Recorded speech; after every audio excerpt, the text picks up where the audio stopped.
നമസ്കാരം, സ്വാഗതം സ്പെഷ്യൽ എഡിഷനിലേക്ക്. രാജ്യത്തെ വിവിധ മേഖലകളിൽ നിന്നുള്ള സ്കൂളുകളെ പ്രത്യേകമായി തെരഞ്ഞെടുത്ത് അവയെ സവിശേഷമായി നവീകരിക്കുക എന്ന ലക്ഷ്യത്തോടെ കേന്ദ്ര സർക്കാർ പ്രഖ്യാപിച്ചിരിക്കുന്ന പദ്ധതിയാണ് പ്രധാനമന്ത്രി ശ്രീ പദ്ധതി, PM ശ്രീ പദ്ധതി.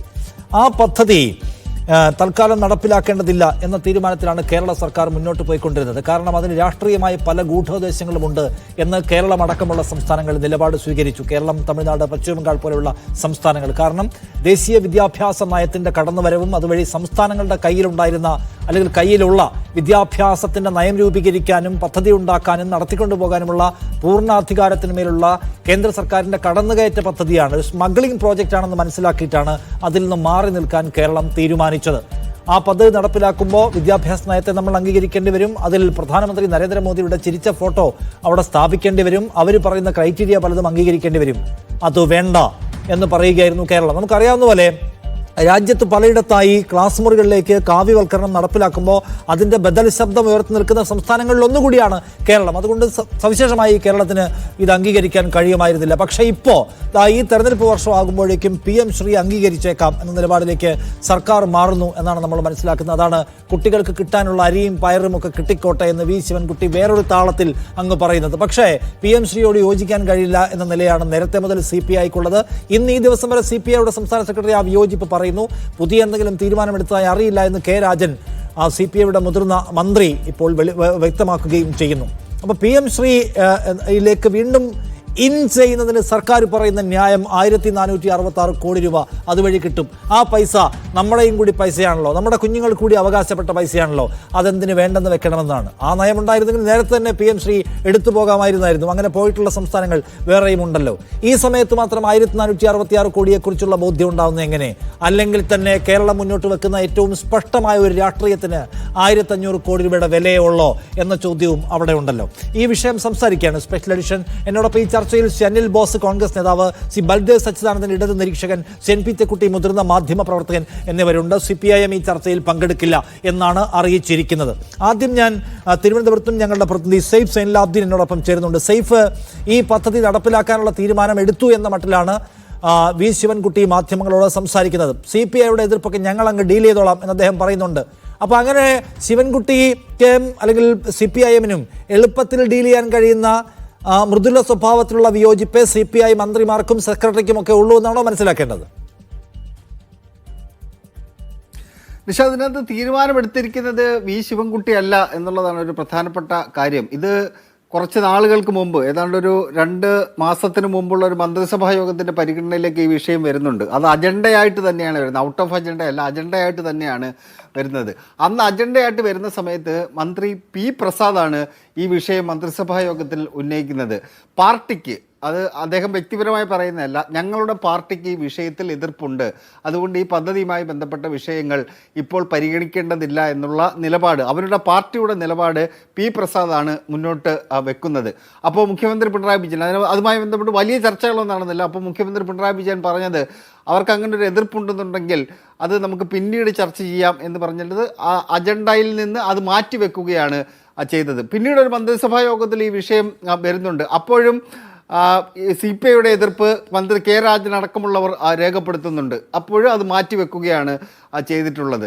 ഇത് പിന്നീട് മന്ത്രിസഭാ യോഗത്തിൻ്റെ പരിഗണനയിലേക്ക് പോലും വരാതെ, ഇടതുമുന്നണിയിൽ ചർച്ച ചെയ്യാതെ, CPIയുമായി ചർച്ച ചെയ്യാതെ അത് നടപ്പാക്കാൻ വേണ്ടിയുള്ള തീരുമാനമെടുത്ത് അത് നടപ്പാക്കാൻ വേണ്ടിയുള്ള നടപടിക്രമങ്ങളിലേക്ക് സംസ്ഥാന സർക്കാർ കടക്കുകയാണ് ചെയ്തിട്ടുള്ളത്. ഇന്നിപ്പോൾ രാവിലെ ഞാൻ ബിനോയ് വിശ്വവുമായിട്ട് ഫോണിൽ സംസാരിച്ചിരുന്നു. അദ്ദേഹം പറയുന്നത്, ഇത് ഞങ്ങൾ പറയേണ്ട ഫോറങ്ങളിൽ ഞങ്ങൾ ഈ വിഷയവുമായി ബന്ധപ്പെട്ട കാര്യങ്ങൾ കൃത്യമായി തന്നെ ഉന്നയിക്കും. അത് നടപ്പാക്കേണ്ടതല്ല, അത് സംഘപരിവാർവൽക്കരണവുമായി, ദേശീയ വിദ്യാഭ്യാസ നയവുമായി ബന്ധപ്പെട്ട് അത് സംഘപരിവാർവൽക്കരണമാണ്. ആ സംഘപരിവാർവൽക്കരണവുമായി ബന്ധപ്പെട്ട വിഷയമായതുകൊണ്ട് തന്നെ അത് നടപ്പാക്കേണ്ടതില്ല എന്ന ഞങ്ങളുടെ നിലപാട് ഞങ്ങൾ കൃത്യമായി വ്യക്തമാക്കും എന്ന് പറയുന്നുണ്ടെങ്കിൽ പോലും നിഷാദ്, ഒരു കാര്യം വ്യക്തമാണ്, അതിനകത്ത് മുഖ്യമന്ത്രിയാണ് അതിനകത്ത് ഇനിഷ്യേറ്റീവ് എടുത്തിട്ടുണ്ടെങ്കിൽ അത് നടപ്പാക്കാതെ പോയില്ല എന്നുള്ളൊരു പ്രധാനപ്പെട്ട കാര്യം നിലനിൽക്കുന്നുണ്ട്. അതുകൊണ്ടാണ് CPIയുമായി ബന്ധപ്പെട്ട വിഷയങ്ങൾ ഞങ്ങൾ സംസാരിച്ച് പരിഹരിച്ചോളാം എന്നുള്ളൊരു നിലപാട് V ശിവൻകുട്ടി അടക്കമുള്ളവർ സ്വീകരിക്കുന്നത്. ഇടതുമുന്നണിയിൽ ചർച്ച ചെയ്യുമായിരിക്കാം, മന്ത്രിസഭാ യോഗത്തിൽ അവർ എതിർപ്പ് രേഖപ്പെടുത്തുമായിരിക്കാം. പക്ഷേ ഒരു തെരഞ്ഞെടുപ്പ് അടുത്തിരിക്കുന്ന സമയത്ത് 1466 കോടി രൂപ വിവിധ വിദ്യാഭ്യാസ സ്ഥാപനങ്ങളിലേക്ക് വരികയാണെന്നുണ്ടെങ്കിൽ വരട്ടെ എന്ന നിലപാടിലേക്ക് മുഖ്യമന്ത്രി എത്തിച്ചേരുന്നു എന്നുള്ളതാണ് ഒരു പ്രധാനപ്പെട്ട കാര്യം. 2016 അധികാരത്തിൽ വരുന്ന സമയത്ത് 4 അജണ്ടകളാണ് അവർക്കുണ്ടായിരുന്നത്. 4 മിഷനുകൾ പ്രഖ്യാപിച്ചിരുന്നു. അതിൽ ഏറ്റവും പ്രധാനപ്പെട്ടത് പൊതുവിദ്യാഭ്യാസ മേഖലയുമായി ബന്ധപ്പെട്ട ഉള്ളതായിരുന്നു. സ്കൂൾ കെട്ടിടങ്ങളുടെ ഒരു നിലവാരം നമ്മൾ മാറുന്നത് കണ്ടതാണ്. അതുകൊണ്ട് തെരഞ്ഞെടുപ്പ് അടുത്തിരിക്കുന്ന പശ്ചാത്തലത്തിൽ ആ പൈസ വരട്ടെ, അത് സ്കൂളുകളുടെ നവീകരണവുമായി ബന്ധപ്പെട്ട് നടക്കട്ടെ എന്നുള്ള നിലപാടിലേക്ക് മുഖ്യമന്ത്രി എത്തിച്ചേരുന്നു എന്നുള്ളതാണ്. പിന്നീട് ഇതിനകത്തൊരു അതിശയോക്തിയായിട്ട് നമുക്ക് തോന്നുന്നത്, ഈ കഴിഞ്ഞ കാലങ്ങളിലെല്ലാം കഴിഞ്ഞ മാസങ്ങളിലെല്ലാം സംഘപരിവാറിനെതിരെ ഏറ്റവും കൂടുതൽ സംസാരിച്ചിട്ടുള്ളയാൾ വി ശിവൻകുട്ടിയാണ്. അദ്ദേഹം ഭരിക്കുന്ന ഒരു വകുപ്പുമായി ബന്ധപ്പെട്ട് അവർ തന്നെ ഈ പദ്ധതി നടപ്പാക്കാൻ വേണ്ടിയുള്ള ചില നീക്കങ്ങൾ നടത്തുന്നു എന്നുള്ളൊരു പ്രധാനപ്പെട്ട ചോദ്യം നിലനിൽക്കുന്നുണ്ട്. പക്ഷേ അത് വിദ്യാഭ്യാസ വകുപ്പിന് മാത്രം തീരുമാനമല്ല, അത് മുഖ്യമന്ത്രി പിണറായി വിജയന്റെ തീരുമാനമാണ്. സൈഫ്, ഞാൻ ഒരു കാര്യം ചോദിക്കട്ടെ. അതായത് 1500 കോടി രൂപ ഇതുവഴി കിട്ടും എന്ന് മാത്രമല്ല, PM ശ്രീയുമായിട്ടൊരു ധാരണയിൽ പോയാൽ കിട്ടാനുള്ള മറ്റു പല ഫണ്ടുകളുടെയും അലോക്കേഷൻ വേഗത്തിലാകുമെന്നൊക്കെ സർക്കാർ വിചാരിക്കുന്നുണ്ടെന്ന് തോന്നുന്നു. പക്ഷെ അത് ഈ തെരഞ്ഞെടുപ്പ് വർഷം ഉണ്ടാക്കുന്ന പൊളിറ്റിക്കൽ ഡാമേജിനെ കുറിച്ച് സർക്കാർ കാണുന്നില്ലേ? അതെങ്ങനെ ഹാൻഡിൽ ചെയ്യാമെന്നാണ് ഗവൺമെന്റ് വിചാരിക്കുന്നുണ്ടാവുക, അല്ലെങ്കിൽ LDF വിചാരിക്കുന്നുണ്ടാവുക, CPM? അത് CPM ചില നേതാക്കന്മാരുമായി സംസാരിക്കുമ്പോൾ നമുക്ക് മനസ്സിലാക്കിയെടുക്കാൻ കഴിയുന്നത്, ഈ പൈസ, ഈ 1466 കോടി രൂപ, അത് പലതരത്തിൽ ഇപ്പോൾ ഇതുമായി PM ശ്രീയുമായി ബന്ധപ്പെട്ട് മാത്രമല്ല 1466 കോടി രൂപ എന്ന് പറയുന്നത്. പല പദ്ധതികളുമായി ബന്ധപ്പെട്ടിട്ടാണ്, ഈ വിദ്യാഭ്യാസ വകുപ്പുമായി ബന്ധപ്പെട്ട പല പദ്ധതികളുമായി ബന്ധപ്പെട്ടിട്ടാണ് 1466 കോടി രൂപ കിട്ടേണ്ടത്. അത് നമ്മൾ എന്തിനാണ് വേണ്ട എന്ന് വെക്കുന്നത് എന്നുള്ള ചോദ്യമാണ് അവർ മുന്നോട്ട് വെക്കുന്നത്. അത് വരട്ടെ എന്നുള്ള നിലപാടിലേക്ക് എത്തിച്ചേരുകയാണ്. അതുണ്ടാക്കുന്ന പൊളിറ്റിക്കൽ ഡാമേജിനെ കുറിച്ച് വിശദമായ ചർച്ചകളിലേക്ക് പിന്നീട് കടക്കേണ്ടതാണ്. ഇതിനകത്ത് ഏറ്റവും പ്രധാനപ്പെട്ട ഒരു ചോദ്യം നിലനിൽക്കുന്നത്, നിഷാദ്, ഇത് CPIയുടെ ഒരു എതിർപ്പ്, മുന്നണിയിലെ രണ്ടാമത്തെ ഘടകകക്ഷിയായ CPIയുടെ എതിർപ്പിനെ CPM എങ്ങനെ കാണുന്നു? CPM അതിനെ മുഖവിലേക്ക് എടുക്കുമോ എന്നുള്ളൊരു ചോദ്യം. ശരി, അല്ല സൈഫ്, അപ്പൊ ഈ പദ്ധതിയുമായി ബന്ധപ്പെട്ടപ്പോൾ എന്തിന് എതിർക്കുന്നുള്ള ക്വസ്റ്റ്യൻ ചോദിക്കുന്നു വെച്ചാൽ, CPIയുടെ എതിർപ്പിൽ തട്ടിയാണ് ഇത്രയും കാലം അത് നിന്നതെന്നാണ്. CPIM നേരത്തെ തന്നെ നടപ്പിലാക്കാം എന്ന മട്ടായിരുന്നു. കാരണം നമ്മളിപ്പോൾ ഓൾറെഡി ഈ പൊതുവിതരണ സംവിധാനത്തിലെ കോ ബ്രാൻഡിങ്ങിലൊക്കെ നമ്മൾ സമ്മതിച്ചല്ലോ, പടവും വന്നിട്ടുണ്ട്. സോ അതുപോലെ കണ്ടാമോ എന്നുള്ള അഭിപ്രായമാണോ നേരത്തെ പോലെ CPM-നുള്ളത്? ഒരു സംശയമില്ല നിഷാദ് അതിനകത്ത്. അത് മന്ത്രിസഭാ യോഗത്തിന്റെ അജണ്ടയിൽ ഉൾപ്പെടുത്തിയാണ്. ഔട്ട് ഓഫ് അജണ്ട ചില വിഷയങ്ങൾ പാസ്സാക്കാൻ വേണ്ടി തീരുമാനമെടുക്കുകയാണെന്നുണ്ടെങ്കിൽ ഔട്ട് ഓഫ് അജണ്ടയിൽ ഉൾപ്പെടുത്തിക്കൊണ്ട് മന്ത്രിസഭാ യോഗത്തിന് പരിഗണനയിലേക്കാണ് വിഷയങ്ങൾ വരാറ്. അത് പാസ്സാക്കി എടുക്കുകയും ചെയ്യും. പക്ഷേ ഈ വിഷയം അജണ്ടയിൽ ഉൾപ്പെടുത്തിയാണ് വന്നത്. അജണ്ടയിൽ ഉൾപ്പെടുത്തി വരുന്ന സമയത്ത് മന്ത്രി P. പ്രസാദാണ് ഈ വിഷയത്തിൽ ഇത് ഞങ്ങളുടെ പാർട്ടിക്ക് ഇതിനകത്ത് എതിർപ്പുണ്ട് എന്നുള്ള അവരുടെ പാർട്ടിയുടെ നിലപാട് രേഖപ്പെടുത്തുന്നത്. അന്ന് CPM-ന്, പ്രത്യേകിച്ച് മുഖ്യമന്ത്രിക്ക് അല്ലെങ്കിൽ CPM-ന്റെ മന്ത്രിമാർക്ക് അത് നടപ്പാക്കിയെടുക്കാമെന്നുള്ള നിലപാട് അവർക്ക് നേരത്തെ തന്നെ ഉണ്ടായിരുന്നു. അതിനകത്ത് യാതൊരു തരത്തിലുള്ള സംശയവും ഇല്ല. CPI ആണ് അതിനകത്ത് ആദ്യം മുതൽ എതിർപ്പ് രേഖപ്പെടുത്തുന്നത്. ഇതുവരെ എന്തുകൊണ്ട് നടപ്പായില്ല എന്ന് ചോദിച്ചാൽ, അല്ലെങ്കിൽ അതിനകത്ത് ഒപ്പിടാൻ വേണ്ടി തീരുമാനമെടുത്തില്ല എന്ന് ചോദിച്ചാൽ, CPIയുടെ എതിർപ്പ് മൂലമാണ് അതിനകത്ത് ഒപ്പിടാതെ ഇരുന്നത്. ഇപ്പോൾ അതിനെ മറികടക്കാൻ വേണ്ടി മുഖ്യമന്ത്രി തീരുമാനമെടുത്തു. ആ തീരുമാനം CPIM അക്കാര്യത്തിലുണ്ടായിരുന്ന തീരുമാനം അവർ നടപ്പിലാക്കാൻ പോവുകയാണ്. CPIയുടെ പ്രശ്നങ്ങൾ പരിഹരിച്ചോളാം എന്ന കോൺഫിഡൻസ് വിദ്യാഭ്യാസ മന്ത്രി പങ്കുവെക്കുകയും ചെയ്യുന്നുണ്ട്. ബൽദേവ് സച്ചിദാനന്ദൻ, നോക്കൂ, ഈ PM ശ്രീ എന്ന് പറയുന്ന പദ്ധതിയോട് വിവിധ സംസ്ഥാനങ്ങൾ മുഖം തിരിക്കാനുള്ള കാരണം അത് പ്രധാനമന്ത്രിയുടെ പടം സ്കൂളിന് മുന്നിൽ വെക്കേണ്ടി വരുമെന്ന പ്രശ്നം കൊണ്ട് മാത്രമല്ല, മറിച്ച് ദേശീയ വിദ്യാഭ്യാസ നയം എന്ന് പറയുന്ന സംഗതി അംഗീകരിക്കുക എന്ന് മാത്രവുമല്ല, വിദ്യാഭ്യാസ മേഖലയിലേക്ക് വളരെ സജീവമായും പ്രകടമായും ഇപ്പോൾ സംഘപരിവാർ നടത്തിക്കൊണ്ടിരിക്കുന്ന ഇൻവേഷന് നമ്മൾ കഥക് തുറന്നു കൊടുക്കേണ്ടി വരും എന്ന ഭയപ്പാട് കൊണ്ടാണ് എന്നറിയാം. CPM-ന് അതൊരു സീരിയസ് കൺസേൺ ആയിട്ട് തോന്നുന്നില്ലേ? വന്നോട്ടെ അവരുടെ കച്ചവടവും എന്നാണോ കാണുന്നത്? ഈ PM ശ്രീ പദ്ധതിയുമായി ബന്ധപ്പെട്ട് ഇന്ത്യയിലെ വെസ്റ്റ് ബംഗാൾ, കേരളം ഒഴികെയുള്ള സംസ്ഥാനങ്ങളും കേന്ദ്രഭരണ പ്രദേശങ്ങളും BJP ഇതര സംസ്ഥാനങ്ങളുമെല്ലാം PM ശ്രീ പദ്ധതി നടപ്പിലാക്കിയിട്ടുണ്ട്. ആ PM ശ്രീ പദ്ധതി പ്രകാരം പ്രൈമറി, സെക്കൻഡറി, സീനിയർ സെക്കൻഡറി ആയിട്ട് 12,079 സ്കൂളുകളിൽ 2025 മെയ് വരെ ഈ പദ്ധതി നടപ്പിലായിട്ടുണ്ട്. കേരളത്തെ സംബന്ധിച്ച് 152 ബ്ലോക്കാണ് നമുക്കുള്ളത്. അപ്പോൾ ഒരു ബ്ലോക്കിൽ 2 സ്കൂൾ വെച്ച് 304 സ്കൂളുകൾക്ക് പ്രതിവർഷം 1 കോടി രൂപ വെച്ചാണ് ഇത് ലഭിക്കുന്നത്. നിങ്ങൾ പറയുന്ന പോലെ 1500 കോടി രൂപ ഒന്ന് ഒരുമിച്ച് ലഭിക്കുകയല്ല ചെയ്യുന്നത്. ഒരു വർഷം 1 കോടി രൂപ വെച്ച് തുടർച്ചയായിട്ട് 5 വർഷം ഓരോ സ്കൂളിനും 5 കോടി രൂപ ലഭിക്കും. അതാണ് ഈ 1500 കോടി രൂപ എന്ന് പറയുന്നത്. 2 വർഷം കൊണ്ട് നമുക്കത് നഷ്ടപ്പെട്ടുകൊണ്ടിരിക്കുകയാണ്. തീർച്ചയായിട്ടും ആ തുക വരുമ്പോൾ നമുക്ക് തീർച്ചയായിട്ടും ഓരോ ബ്ലോക്കിലും 2 സ്കൂളുകൾ വെച്ച് വർഷം തോറും ഓരോ കോടി രൂപ വെച്ച് വികസന പ്രവർത്തനങ്ങൾ നടപ്പിലാക്കാൻ പറ്റും. ആ വികസന പ്രവർത്തനങ്ങളിൽ അവർ പ്രധാനമായിട്ട് ഉദ്ദേശിക്കുന്നത് എന്താ? നാഷണൽ എഡ്യൂക്കേഷൻ പോളിസിയുടെ കീഴിൽ ഈ തിരഞ്ഞെടുക്കപ്പെടുന്ന സ്കൂളുകളിലെ പ്രധാനമായിട്ട് 6 കാര്യങ്ങളാണ് അവരിതിനകത്ത് പ്രദാനം ചെയ്യുന്നത്. ഒന്ന് സ്കൂൾ കരിക്കുലം, മറ്റൊന്ന് pedagogy, assessment, access, infrastructure, human resource, leadership, management, gender equity. ഇങ്ങനെ 6 മേഖലകളായിട്ട് തിരിച്ച് വിദ്യാർത്ഥികൾക്ക് പ്രൈമറി മുതൽ സീനിയർ സെക്കൻഡറി വരെയുള്ള എല്ലാവിധ രീതിയിലുള്ള നേതൃത്വ പാഠവത്തോടുകൂടി മാനേജ്മെൻറ്റ് രീതിയിൽ ജെൻഡർ ഇക്വിറ്റിയിലൊക്കെ ഊന്നൽ നൽകിക്കൊണ്ട് ഒരു വിദ്യാഭ്യാസ സമ്പ്രദായമാണ് കൊണ്ടുവരുന്നത്. പക്ഷേ ഇതിനെ എതിർക്കുന്നത് എന്താ? ഇതിനെ എതിർക്കുന്നത് പ്രൈം മിനിസ്റ്ററുടെ പേര് വെക്കണം അല്ലെ ഫോട്ടോ വെക്കണം എന്നുള്ളതാണ് ഒരു എതിർപ്പ് ഇതിനകത്ത് വരുന്നത്. മറ്റൊന്ന് നാഷണൽ എഡ്യൂക്കേഷൻ പോളിസിയുമായി ബന്ധപ്പെട്ട് ഇതിനകത്ത് കാവ്യവൽക്കരണം ഉണ്ടാവുമോ എന്നുള്ളതാണ് മറ്റൊരു തർക്കമായിട്ട് നിൽക്കുന്നത്. പക്ഷേ കേരളവും പശ്ചിമ ബംഗാൾ ഒഴികെ തമിഴ്നാട് ഒഴികെയുള്ള മൊത്തം സംസ്ഥാനങ്ങൾ ഈ പദ്ധതി വർഷങ്ങൾക്ക് മുമ്പ് നടപ്പിലാക്കി കഴിഞ്ഞു. അവിടെയൊന്നും ഈ പ്രശ്നമില്ല. നമ്മൾ ഇതിനകത്ത് മനസ്സിലാക്കേണ്ടത് നേരത്തെ തന്നെ പ്രധാനമന്ത്രിമാരുടെയും ഒക്കെ പേരിൽ നിരവധി പദ്ധതികൾ വന്നിട്ടുണ്ട്. ആ പദ്ധതികളെല്ലാം പ്രതിപക്ഷം ഭരിക്കുന്ന സംസ്ഥാനങ്ങൾ നടപ്പിലാക്കിക്കൊണ്ട് അതനുസരിച്ചാണ് ആ മേഖലയുമായി ബന്ധപ്പെട്ട ഫണ്ട് നമ്മളിലേക്ക് അലോട്ട് ചെയ്യുന്നത്. അപ്പോൾ നമ്മൾ തീർച്ചയായിട്ടും ഇതിനകത്ത് മുഖം തിരിച്ചു നിന്നാൽ നമുക്ക് നഷ്ടപ്പെടുന്ന ഏകദേശം 1500 കോടി രൂപയാണ്. ഇതിനകത്ത് കാവ്യവൽക്കരണം എന്നൊന്നും വരുന്നില്ല. പ്രധാനമന്ത്രിയുടെ ഫോട്ടോ വെക്കുന്നു. നമ്മൾ നരേന്ദ്രമോദി എന്ന വ്യക്തിയല്ല ഇവിടെ വരുന്നത്. ഇന്ത്യയുടെ പ്രധാനമന്ത്രിയുടെ പേര് വെക്കുന്നു. ആ പദ്ധതിയുടെ പേര് തന്നെ നരേന്ദ്രമോദി പദ്ധതി എന്നല്ല, PM ശ്രീ എന്ന് പറഞ്ഞാൽ പ്രൈം മിനിസ്റ്റേഴ്സ് സ്കൂൾ ഫോർ എന്നുള്ള റൈസിംഗ് ഇന്ത്യ, അതാണ് അതിൻ്റെ ഫുൾ ഫോം. ആ രീതിയിലാണ് ആ പദ്ധതി വരുന്നത്. അപ്പോൾ തീർച്ചയായിട്ടും നമ്മുടെ വിദ്യാഭ്യാസ മേഖലയിൽ 304 സ്കൂളുകൾക്ക് കേരളത്തിൽ ഒരു നല്ല രീതിയിലുള്ള മെച്ചപ്പെട്ട വിദ്യാഭ്യാസ സമ്പ്രദായം നടപ്പിലാക്കാനും ആ രീതിയിൽ ആ സ്കൂളുകളുടെ ശോച്യാവസ്ഥ പരിഹരിച്ചു കൊണ്ടുപോകാനും കഴിയും. അതുമാത്രമാണ് ഇപ്പോൾ അതിനകത്ത് CPM കാണുന്നത്. അല്ല, ഇതിനകത്തൊരു കാവ്യവൽക്കരണമൊന്നും കാണുന്നില്ല. കാരണം നാഷണൽ എഡ്യൂക്കേഷൻ പോളിസി 2020 പുതിയതായിട്ട് കൊണ്ടുവരുമ്പോൾ അതിന് സംസ്ഥാനങ്ങൾക്ക് ഒരു പ്രത്യേക അധികാരം നൽകിയിട്ടുണ്ട്. അതിനുദാഹരണമാണ് NCERT CBSE സ്കൂളുകളിലൊക്കെ പണ്ട് മലയാളം പറ്റില്ലായിരുന്നു. ഇപ്പോൾ എല്ലാ സ്റ്റേറ്റിലും അതാത് ഭാഷകൾക്ക് ഒരു അംഗീകാരം നൽകിയിട്ടുണ്ട്. ആ രീതിയിലുള്ള വിദ്യാഭ്യാസ സിലബസ് മൊത്തത്തിൽ നാഷണൽ എഡ്യൂക്കേഷൻ പോളിസിയിൽ മാറ്റിയിട്ടുണ്ട്.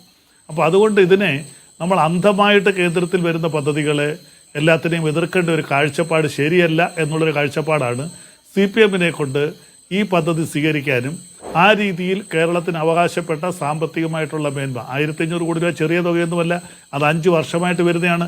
അതിലൊക്കെ ഉപരിയായിട്ട് SSK സ്കീം, SSK എന്ന സ്കീമിലും കഴിഞ്ഞ 2 വർഷങ്ങളായിട്ട് കേന്ദ്ര ഗവൺമെന്റ് ഫണ്ട് കിട്ടുന്നില്ല.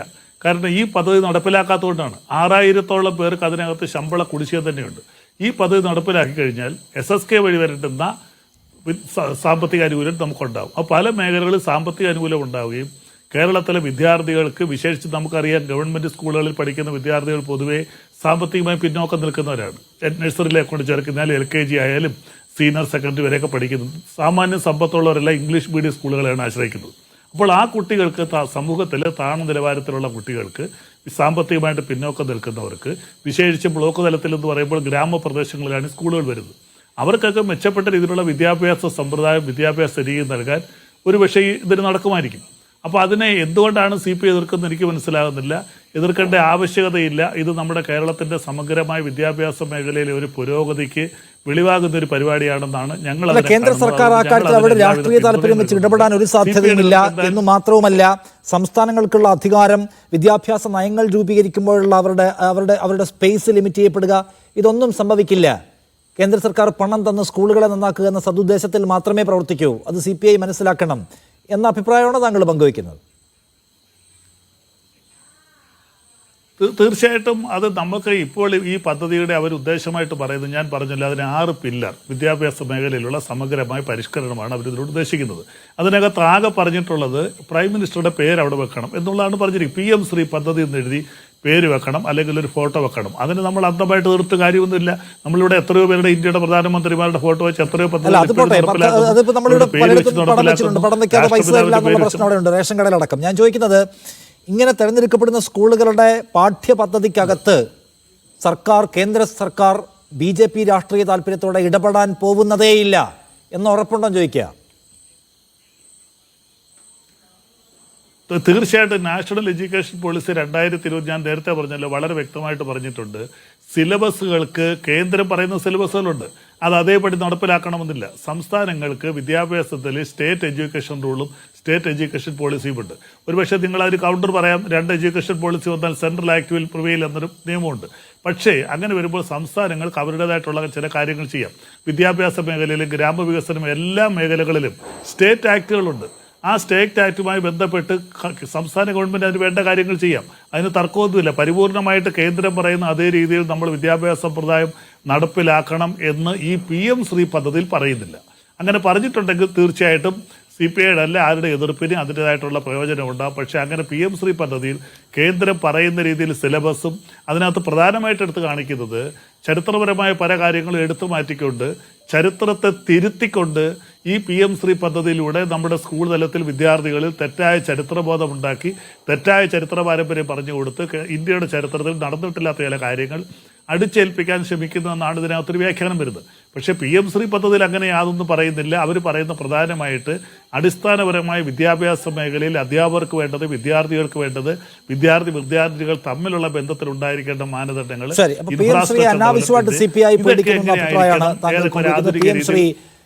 ഈ സ്കൂളുകൾ നവീകരിക്കുക അല്ലെങ്കിൽ സ്കൂളുകളെ കൂടുതൽ ആധുനികമാക്കുക എല്ലാ അർത്ഥത്തിലും പാഠ്യരീതിയിലടക്കം എന്ന ഉദ്ദേശത്തിനപ്പുറം ഈ സ്കൂളുകളിലേക്കുള്ള ഒരു കാവ്യവൽക്കരണത്തിന്റെ ഭാഗമായിട്ട് കാണാൻ പറ്റില്ല എന്നാണ്. അനിൽ ബോസ്, നിങ്ങളുടെ ടേക്ക് എന്താണ് ഈ കാര്യത്തിൽ? അനാവശ്യമായിട്ടൊരു ഒരു ഒരു ഒരു പേടി വെച്ച് പുറത്തുന്നു CPI, അത് മറികടക്കാവുന്നതേ ഉള്ളൂ എന്നാണ് CPMന്റെ ഈ കാര്യത്തിലുള്ള നിലപാട്. അപ്പോൾ PM ശ്രീയുടെ കാര്യത്തിലാണെങ്കിൽ പല സംസ്ഥാനങ്ങളും ഓൾറെഡി PM ശ്രീയുമായിട്ട് സൈൻ ചെയ്ത് കഴിഞ്ഞിട്ടുണ്ടെന്ന് നമുക്കറിയാം. രാജ്യത്ത് കേന്ദ്ര സർക്കാർ നടപ്പിലാക്കുന്ന പല പദ്ധതികളും മോദിയുടെ പടം വെച്ചാലേ പൈസ തരൂ എന്നതാണെന്നില്ല. അങ്ങനെ വെക്കേണ്ടി വന്നു പല സംസ്ഥാനങ്ങളും. നമ്മൾ പോലും കുറച്ചൊന്ന് ബലം പിടിച്ചു നോക്കി, പക്ഷേ കോ ബ്രാൻഡിങ്ങിന് നമുക്ക് വിധേയപ്പെടേണ്ടി വന്നിട്ടുണ്ട്. സോ ഇത് ഒരു മാരകമായ പ്രശ്നമാണോ?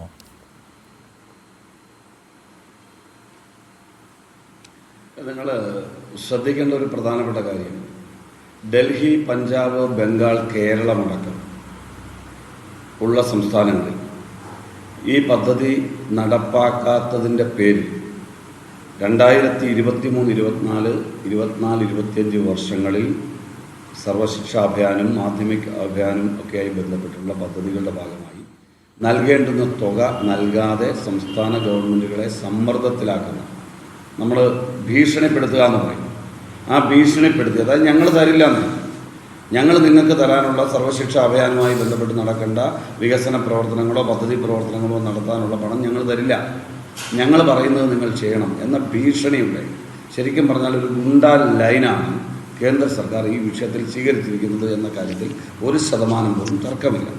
കേൾക്കുമ്പോൾ നല്ല സുഖമാണ്. 14,500 സ്കൂളുകളെ നമ്മൾ അടിസ്ഥാന സൗകര്യങ്ങൾ വികസിപ്പിക്കുന്നു, അവിടുത്തെ ടീച്ചേഴ്സുമായി ബന്ധപ്പെട്ടുള്ള കാര്യങ്ങൾ, പഠന ഫലങ്ങളുമായി ബന്ധപ്പെട്ടുള്ള കാര്യങ്ങൾ, അങ്ങനെ ഏതാണ്ട് 70 പോയിന്റ് ഇവരുടെ ഒരു അസസ്മെൻറ്റുമായി ബന്ധപ്പെട്ട് ഇത് എൻ്റെ പരിഗണനാ പരിശോധന എല്ലാം വരുമ്പോൾ 70 പോയിന്റിന് മുകളിലുള്ള സ്കൂളുകൾ എന്നുള്ള നിലയിൽ 14,500 സ്കൂളുകൾ, 27,000 കോടി രൂപ മുടക്കും പ്രധാനമന്ത്രിയുടെ പദ്ധതിയാണ്. നല്ല രസകരമായ പ്രഖ്യാപനം, അതിനൊന്നും തർക്കമൊന്നുമില്ല. കേട്ടാൽ ആർക്കും തോന്നും നല്ലതല്ലേ.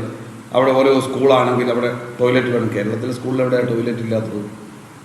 ഈ തിരഞ്ഞെടുക്കപ്പെടുന്ന സ്കൂളുകളിൽ നിർബന്ധമായ ഒരു ടോയ്ലറ്റ് വേണം. എവിടെയാണ് ടോയ്ലറ്റ് ഇല്ലാത്തത് കേരളത്തിൽ? എനിക്കറിയില്ല. എൻ്റെ അറിവിലും ബോധ്യത്തിലും ന്യായമായ എല്ലാ സ്കൂളിലും അതിനുള്ള ഫെസിലിറ്റീസൊക്കെ ഉണ്ടെന്നാണ് എൻ്റെ ബോധ്യം പൊതുവിൽ. അത് മാറി മാറി വന്നിട്ടുള്ള, രാജഭരണകാലം തൊട്ട് ഇങ്ങോട്ട് വന്നിട്ടുള്ള, മിഷണറി പ്രവർത്തനങ്ങൾ തൊട്ട് ഇങ്ങോട്ട് വന്നിട്ടുള്ള വിദ്യാഭ്യാസ രംഗത്തെ കാതലായ മാറ്റങ്ങൾ കൊണ്ട് നമ്മൾ ആർജിച്ചെടുത്ത കരുത്താണ്. എല്ലാവർക്കും പങ്കുണ്ട് അതിനകത്ത്. മാറി മാറി വന്ന സർക്കാരുകൾക്കും എല്ലാം പങ്കുണ്ട്. അതിലൊന്നും നമ്മളാരും രാഷ്ട്രീയം വെച്ച് ചർച്ച ചെയ്യേണ്ട കാര്യമല്ല വിദ്യാഭ്യാസ മേഖല. പക്ഷേ നിലവിൽ ഇവിടെ നമ്മൾ കാണേണ്ട കാര്യം, നിലവിൽ വളരെ കൃത്യമായി ദേശീയ വിദ്യാഭ്യാസ നയവുമായി ബന്ധപ്പെട്ടെടുത്ത് നോക്കിയാൽ ഇന്ത്യയുടെ ചരിത്രത്തെ തൃണവൽഗണിച്ചുകൊണ്ട് പലതും വളരെ കൃത്യമായ രാഷ്ട്രീയ ആംഗിളിലൂടെ, കാഴ്ചപ്പാടിലൂടെ വളരെ കൃത്യമായി കുത്തിനിറയ്ക്കുന്നത് പലവിധ അനുഭവങ്ങളിൽ നമുക്ക് കാണാൻ കഴിയും. ചരിത്രം തന്നെ തിരുത്തിയെഴുന്നൊരു കാലഘട്ടത്തിലൂടെയാണ് പോകുന്നത്. പല കാര്യങ്ങളും എടുത്തു. സ്വാതന്ത്ര്യ സമര ചരിത്രത്തിൻ്റെ ഭാഗമല്ലാത്ത കാര്യങ്ങൾ പാഠ്യപദ്ധതിയിൽ ഉൾപ്പെടുത്തുന്നു.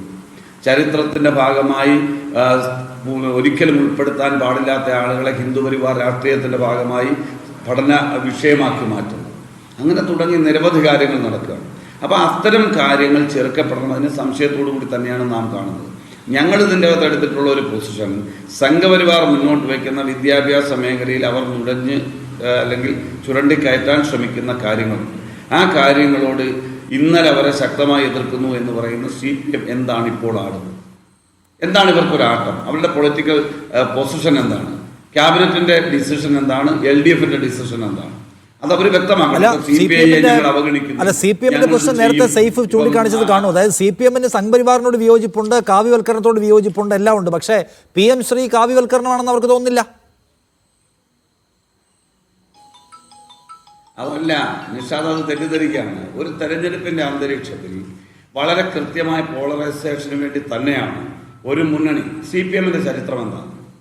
CPM സംസ്ഥാന കമ്മിറ്റി കൂടി ഡയറക്റ്റ് ചെയ്യുന്നതിനനുസരിച്ചാണ് കാലാകാലങ്ങളിൽ CPMന്റെ ഗവൺമെന്റ് ഒന്നാം പാർട്ടി എന്നുള്ള നിലയിൽ CPM പോയിക്കൊണ്ടിരുന്നത്. ഇപ്പോൾ അങ്ങനെ ഒരു ഡയറക്ഷൻ ഉണ്ടോ?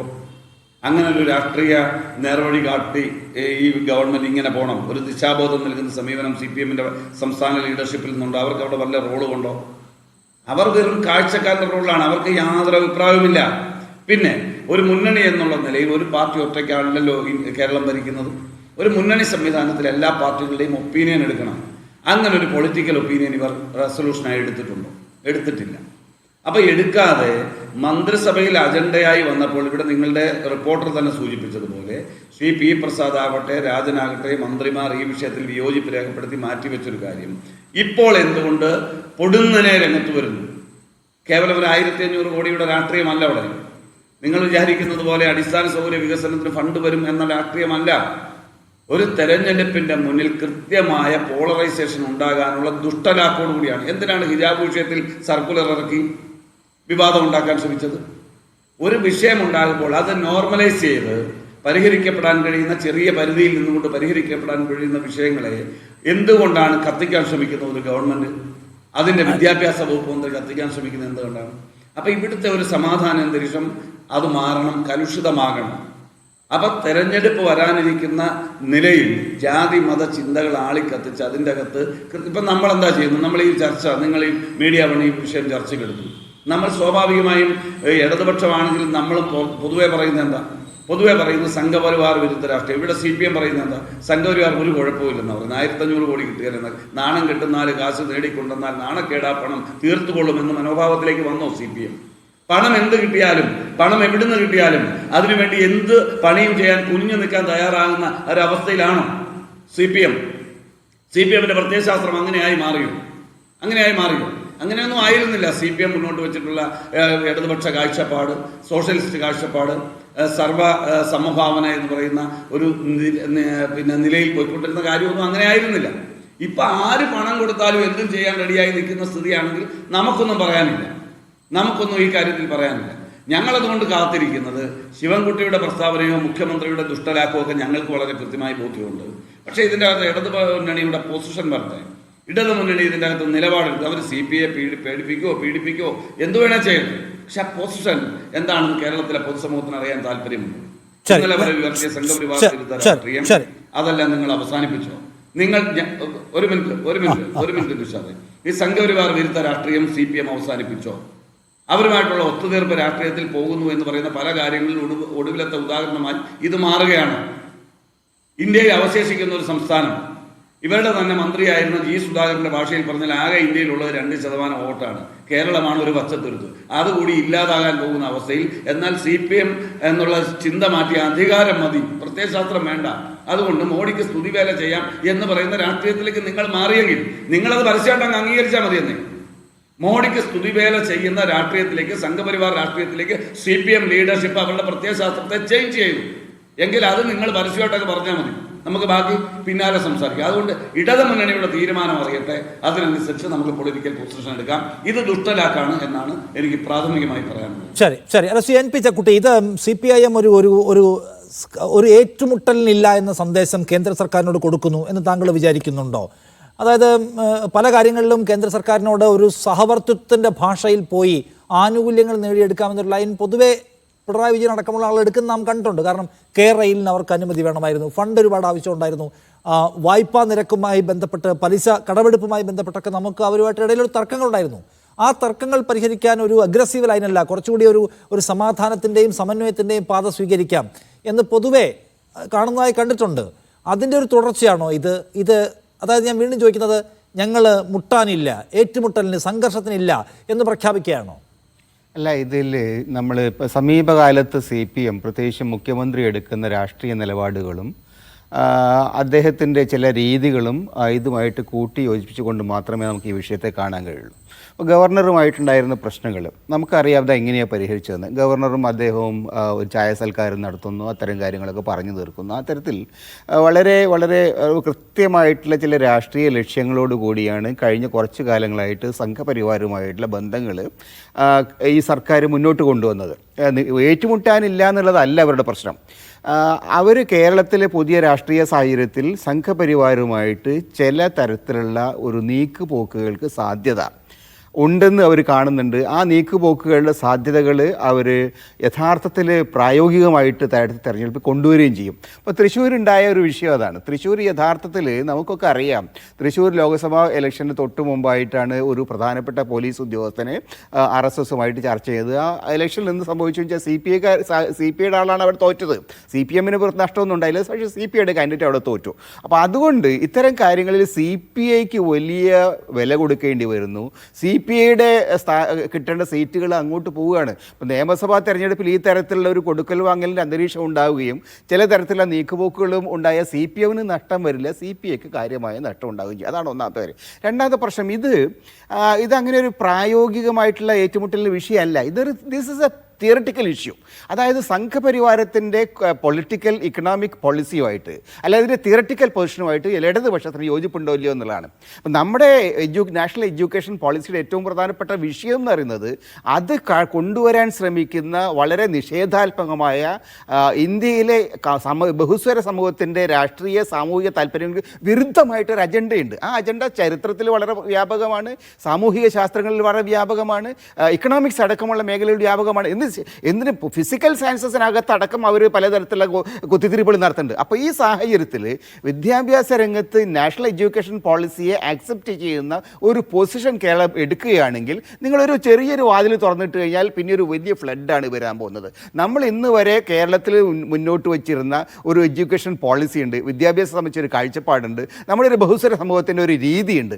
ആ രീതിയെ പൂർണ്ണമായും മട്ടിമറിച്ചുകൊണ്ട് തീർത്തും വലതുപക്ഷ രാഷ്ട്രീയത്തിൻ്റെതായിട്ടുള്ള വലതുപക്ഷ ആശയങ്ങളുടെയായിട്ടുള്ളൊരു മലവെള്ളപ്പാച്ചിലിന് നമ്മൾ വേദി തുറന്നിടലായിരിക്കും. നമ്മുടെ വിദ്യാഭ്യാസ മേഖലയിൽ നമ്മുടെ യുവതലമുറയ്ക്കകത്ത് ഇത്തരത്തിലുള്ള നിഷേധാത്മകമായിട്ടുള്ള വളരെ ആപൽക്കരമായിട്ടുള്ള ആശയങ്ങൾ അവർക്ക് അടിച്ചേൽപ്പിക്കാൻ ശ്രമിക്കുകയാണെങ്കിൽ അതുണ്ടാക്കാൻ പോകുന്ന ആഘാതം ചെറുതല്ല. പക്ഷെ അതിനെക്കുറിച്ച് അവരെ ഒട്ടും കൺസേൺഡ് അല്ല എന്നുള്ളതാണ് എൻ്റെ പ്രശ്നം. അവരിത് ഒരു പണത്തിൻ്റെ വിഷയമായിട്ട് മാത്രമാണ് കേന്ദ്ര സർക്കാർ കേന്ദ്ര സർക്കാർ ഒരു പാക്കേജാണിത്. ഇതിൽ മാത്രം ഒരു വർഗീയ വിഷയമല്ല, ബാക്കി എല്ലാ കാര്യത്തിലും വർഗീയ വിഷയം അങ്ങനെയല്ല.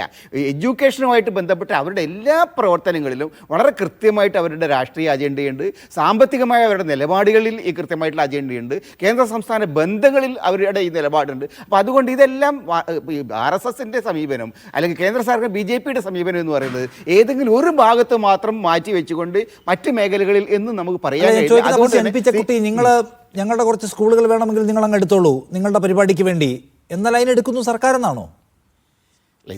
ഞാൻ ഇപ്പോൾ കേന്ദ്ര സർക്കാരുമായിട്ട് ഏറ്റുമുട്ടണമെന്നോ കേന്ദ്ര സർക്കാർ സംസ്ഥാന സർക്കാരുകൾ ഏറ്റുമുട്ടണമെന്നോ അല്ല ഞാൻ പറയുന്നത്. പക്ഷേ വളരെ കേരളത്തിൽ ഇപ്പോൾ നമ്മൾ കാണുന്ന മിക്കവാറും എല്ലാ വിഷയങ്ങളും സംഘപരിവാരത്തിൻ്റെ രാഷ്ട്രീയത്തിനോട് ബന്ധപ്പെട്ടു പോകുന്ന, അതിനോടൊരു കോംപ്രമൈസ് ചെയ്തു പോകുന്ന ഒരു സമീപനം പല വിഷയങ്ങളിലും നമുക്ക് കാണാൻ കഴിയുന്നുണ്ട്. അവിടെയാണ് പ്രശ്നം. അതുകൊണ്ട് ഇത്തരം കാര്യങ്ങളിലൊക്കെ തന്നെ കേന്ദ്ര സർക്കാരിൻ്റെ നിലപാടുകളെ എതിർക്കേണ്ട സമയത്ത് ഞാൻ ചോദിച്ചാൽ കേരളം മാത്രമല്ല എതിർക്കുന്നത്, തമിഴ്നാട് അവർ എതിർക്കുന്നത്, ബംഗാൾ എതിർക്കുന്നുണ്ട്, മറ്റ് ചില സംസ്ഥാനങ്ങൾ എതിർക്കുന്നുണ്ട്. എന്തുകൊണ്ട് അവർക്ക് ആ എതിർപ്പ് ശക്തമായിട്ട് നിലനിർത്തുന്നത് എന്തുകൊണ്ടാണ്? കാരണം വിദ്യാഭ്യാസ രംഗത്ത് ഇത്തരത്തിലൊരു കോംപ്രമൈസിൽ പോയി കഴിഞ്ഞാൽ നമ്മുടെ അടിസ്ഥാനപരമായ പ്രിൻസിപ്പിൾസിനെയാണ് അത് ബാധിക്കുക എന്നുള്ളതാണ് പ്രശ്നം. ആ നിലയിൽ CPM എടുക്കുന്ന നിലപാട് അവരുടെ ദീർഘകാലമായിട്ട് ഇപ്പോൾ അവർ തുടർന്നുകൊണ്ടിരിക്കുന്ന ഒരു കമ്മ്യൂണൽ അപ്യൂസ്മെൻറ്റിൻ്റെയോ ഒരു കോംപ്രമൈസിൻ്റെയോ പൊളിറ്റിക്സിനെയാണ് യഥാർത്ഥത്തിൽ നമ്മൾ ചൂണ്ടിക്കാണിക്കുന്നത്. യഥാർത്ഥത്തിൽ CPM സംഘപരിവാരമായിട്ട് ചില നീക്കുപോക്കുകൾക്ക് നടത്തുന്നുണ്ട് എന്നുള്ള മറ്റൊരു തെളിവായിട്ട് മാത്രമാണ് ഇതിനെ കാണാൻ കഴിയുക. ശരിയല്ല സൈഫ്, ആ കാര്യത്തിലുള്ള കൺസേൺ CPMന് തീരെ ഇതിനകത്തില്ല എന്ന പ്രശ്നമുണ്ടോ? ഇപ്പോൾ ഈ NEP കൊണ്ടുവരുന്നു, നാഷണൽ എഡ്യൂക്കേഷൻ പോളിസി കൊണ്ടുവരുമ്പോൾ അതിനെ ഒരു കാവി പോളിസി എന്ന് വിളിച്ച ആളാണ് സ്റ്റാലിൻ എന്ന് നമുക്കറിയാം. ആ NEP-യുമായി അലൈൻഡായി പ്രവർത്തിക്കേണ്ടി വരികയോ അതിൻ്റെ പ്രവേശനത്തിന് കഥ തുറന്നു കൊടുക്കേണ്ടി വരികയോ ചെയ്യും PM ശ്രീ നടപ്പിലാക്കിയാൽ എന്നാണ് പൊതുവെ വിദ്യാഭ്യാസ രംഗത്തുള്ള ഒരു കൂട്ടം ആളുകൾ ഭയപ്പെടുന്നത്. ആ ഭയപ്പാടിനെയാണ് CPI റെപ്രസെൻ്റ് ചെയ്യുന്നത്. അതിന് ആ നിലയ്ക്കുള്ള ഒരു തിയറട്ടിക്കലായ അപ്രോച്ച് CPM-ന് ഒരു ഘട്ടത്തിലും ഇല്ല എന്നാണോ മനസ്സിലാക്കേണ്ടത്? നിഷാദ്, ഇതിനകത്ത് ഈ മന്ത്രിസഭാ യോഗത്തിൻ്റെ പരിഗണനയിലേക്ക് ഈ വിഷയം വന്നതിന് ശേഷം മുഖ്യമന്ത്രി പിണറായി വിജയൻ ഒരു ദിവസം വാർത്താ സമ്മേളനം നടത്തുമ്പോൾ ആ വാർത്താ സമ്മേളനത്തിൽ നമ്മൾ തന്നെ ഈ വിഷയത്തെക്കുറിച്ച് അദ്ദേഹത്തോട് ചോദിക്കുന്നുണ്ടായിരുന്നു. അന്ന് അദ്ദേഹം പറഞ്ഞ വിഷയം അവരുടെ ദേശീയ വിദ്യാഭ്യാസ നയവുമായി ബന്ധപ്പെട്ട് ചില വിഷയങ്ങളിൽ ഞങ്ങൾക്ക് എതിർപ്പുണ്ട്. ആ ചില വിഷയങ്ങളിലുള്ള എതിർപ്പ് ഉള്ളതുകൊണ്ട് തന്നെ ഞങ്ങൾ അതിനകത്ത് പങ്കാളിയാവുന്നില്ല എന്നുള്ള നിലപാടാണ് മുഖ്യമന്ത്രി പിണറായി വിജയൻ അന്ന് സ്വീകരിച്ചത്. അദ്ദേഹത്തിൻ്റെ വാർത്താ സമ്മേളനത്തിൽ അത് കൃത്യമായി തന്നെ അദ്ദേഹം പറയുന്നുണ്ട്. ഞാൻ ആ വാർത്താ സമ്മേളനത്തിൽ പങ്കെടുത്ത ആളാണ്. ആ വിയോജിപ്പ് ഇപ്പോഴെന്തുകൊണ്ട് ഇല്ലാതാവുന്നു എന്നുള്ളൊരു പ്രധാനപ്പെട്ട ചോദ്യം നിലനിൽക്കുകയാണ്. ഇപ്പോൾ പല ആൾക്കാരും സൂചിപ്പിച്ച പോലെ തന്നെ ഈ സംഘപരിവാരവൽക്കരണമാണ് ഇതിനകത്ത് പ്രശ്നം എന്നുള്ളത് CPI പരസ്യമായി പറയുന്നുണ്ട്. അല്ലെങ്കിൽ CPIയുടെ സംസ്ഥാന നേതൃത്വം തന്നെ കൃത്യമായി തന്നെ ആ വിഷയത്തിൽ അങ്ങനെ ഒരു നിലപാട് സ്വീകരിക്കുന്നുണ്ട്. പക്ഷേ CPM നേരത്തെ എടുത്ത നിലപാടല്ല ഈ വിഷയത്തിൽ ഇപ്പോൾ സ്വീകരിക്കുന്നത് എന്നുള്ളതൊരു പ്രധാനപ്പെട്ട വിഷയമായി നമ്മൾ ചൂണ്ടിക്കാട്ടേണ്ടി ഇരിക്കുന്നു. അത് ഇപ്പോൾ 1500 കോടി രൂപ കിട്ടിയാൽ അത് പല മേഖലകളിലേക്ക് ഒഴുക്കാൻ കഴിയും. പണമുണ്ടെങ്കിൽ പോപ്പുലിസ്റ്റ് സ്വഭാവമുള്ള പരിപാടികൾ ആവിഷ്കരിക്കാൻ കഴിയും. അത് തെരഞ്ഞെടുപ്പ് കാലത്ത് ഗുണം ചെയ്യും. ഇപ്പോൾ കുറച്ച് ഞെരുക്കമാണ്. അപ്പോൾ എവിടെ നിന്നൊക്കെ പൈസ കിട്ടും? ഈ വഴിക്ക് കിട്ടും. അപ്പോൾ അതിനകത്ത് ചില നയപരമായ കോംപ്രമൈസ് വേണ്ടി വരും. എന്നാലും വേണ്ടില്ല, പൈസയല്ലേ വരട്ടെ. പൈസ വരുമ്പോൾ നമുക്ക് ജനങ്ങളെ സന്തോഷിപ്പിക്കാമല്ലോ. അത് തെരഞ്ഞെടുപ്പിൽ ഗുണം ചെയ്യും. ആ നിലയ്ക്കുള്ള ആലോചന മാത്രമേ ഇതിൽ നടന്നിട്ടുള്ളൂ എന്നാണോ? അത് അതിനപ്പുറം NP ചെക്കുട്ടി സംഘ് പരിവാറിനോട് പൊളിറ്റിക്കലി കോംപ്രമൈസ് ചെയ്യുക വഴി ഉണ്ടാകാൻ പോകുന്ന വേറെ നേട്ടങ്ങളും സർക്കാർ കാണുന്നുണ്ട് എന്നാണ്. അങ്ങനെ ആക്ഷേപിക്കാനുള്ള സ്പേസ് ഒക്കെ ഇതിനകത്ത് ഉണ്ടോ? നിഷാദ്, ഈ മാസം 1-ാം തീയതി, അടുത്ത മാസം 1-ാം തീയതി, നവംബർ മാസം 1-ാം തീയതി നിയമസഭാ സമ്മേളനം നടക്കുമ്പോൾ മുഖ്യമന്ത്രി നടത്താൻ പോകുന്ന പ്രധാനപ്പെട്ട ചില പ്രഖ്യാപനങ്ങളുണ്ട്. അത് ജനങ്ങളെ എങ്ങനെയൊക്കെ സന്തോഷിപ്പിക്കാം എന്നുള്ള പ്രഖ്യാപനങ്ങളാണ് നടത്താൻ പോകുന്നത്. അതിനിടയിലേക്ക് കുറച്ച് പണം വരികയാണെന്നുണ്ടെങ്കിൽ അത് വിദ്യാഭ്യാസ മേഖലയിൽ പരമാവധി ഉപയോഗിക്കാം എന്നുള്ള ചിന്ത ചിലപ്പോൾ നിഷാദ് ഇപ്പോൾ സൂചിപ്പിച്ച പോലെ തന്നെ ഉണ്ടായേക്കാം. ഉന്നത വിദ്യാഭ്യാസ മേഖലയുമായി ബന്ധപ്പെട്ട് എല്ലാ നിയമസഭാ സമ്മേളനത്തിലും ഞാൻ നിരന്തരമായി കേൾക്കുന്ന ഒരു പ്രധാനപ്പെട്ട കാര്യം ഉന്നത വിദ്യാഭ്യാസ മന്ത്രി പറയുന്നത്, അല്ലെങ്കിൽ മുഖ്യമന്ത്രി പറയുന്നത്, ധനകാര്യമന്ത്രി പറയുന്നതെല്ലാം ഉന്നത വിദ്യാഭ്യാസ മേഖലയിൽ സംഘപരിവാരവൽക്കരണം നടപ്പാക്കാൻ വേണ്ടി ഗവർണർമാരെ ഉപയോഗിച്ചുകൊണ്ട് RSS ശ്രമിക്കുന്നു എന്നുള്ളതാണ്.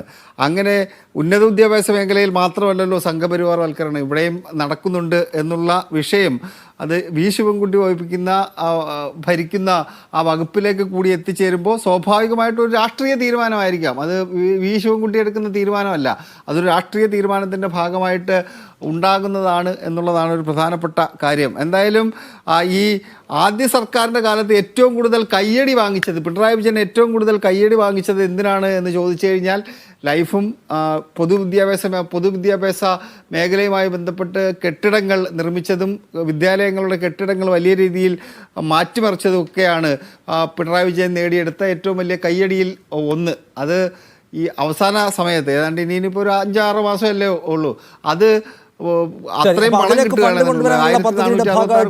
വേണമെങ്കിലും വായിക്കാം. പക്ഷെ അതിനപ്പുറത്തുള്ള ആക്ഷേപങ്ങൾ കൂടി സർക്കാർ ലോജിക്കലായി മറുപടി പറയേണ്ടതുണ്ട്.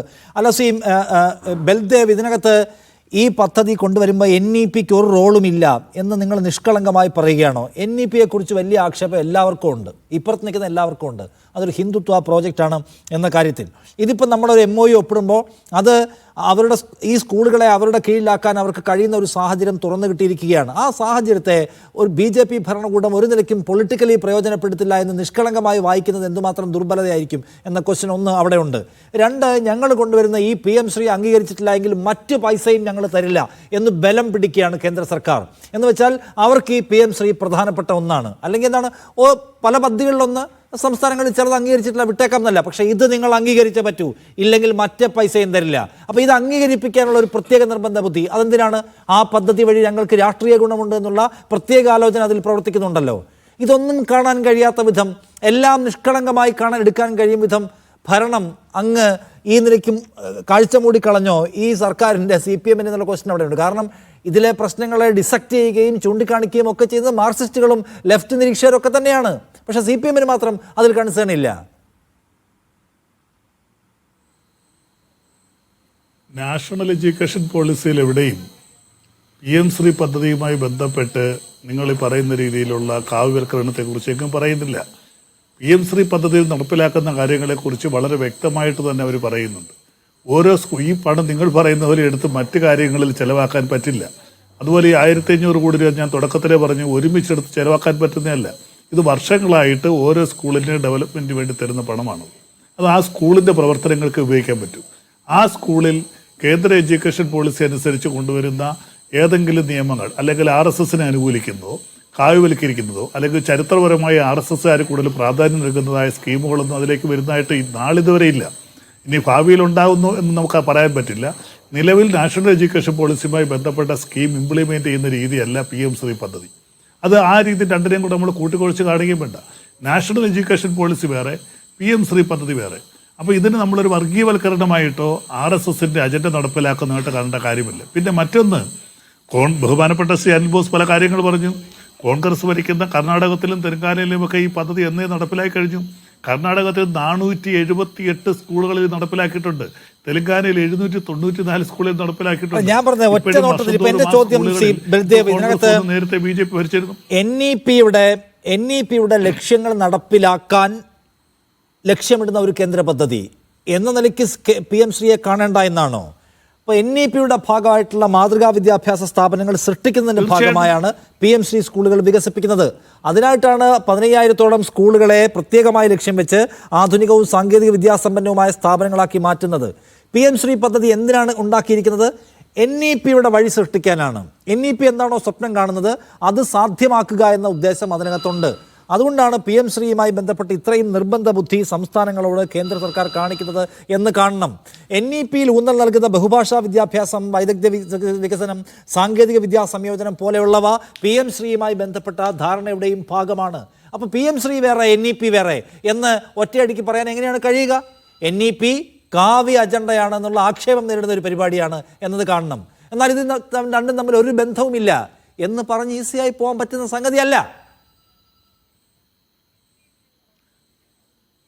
തീർച്ചയായിട്ടും നിഷാദ് പറഞ്ഞ പോലെ അല്ല കാര്യങ്ങൾ. കാരണം കേന്ദ്രത്തിന്റെ സിലബസ് അല്ല ഈ സ്കൂളുകളിൽ നടപ്പിലാക്കുന്നത്.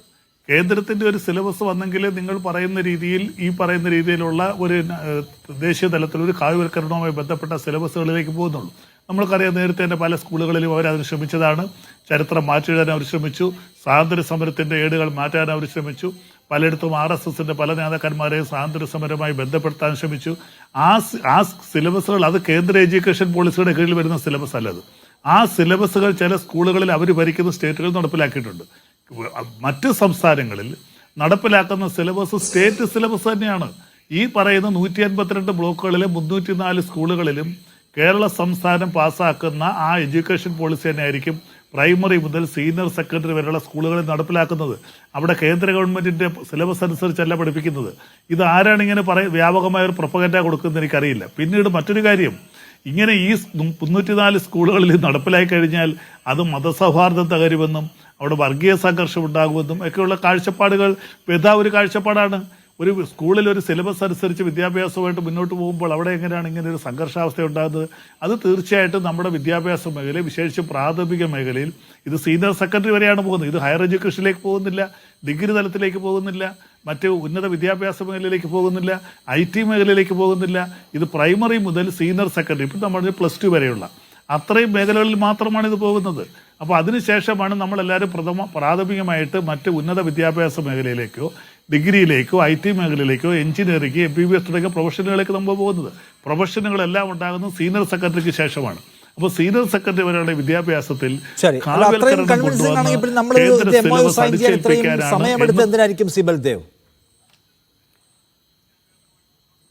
അല്ല, അതൊരു ചോദ്യമാണ്. തീർച്ചയായിട്ടും ഒരു പദ്ധതി കൊണ്ടുവരുമ്പോൾ ആ പദ്ധതിയെക്കുറിച്ചുള്ള അതിൻ്റെ ഗുണദോഷങ്ങളൊക്കെ പഠിച്ച്, ശരിയാണ് 2 വർഷത്തിന് മുമ്പേ നമുക്കത് ചെയ്യാമായിരുന്നു.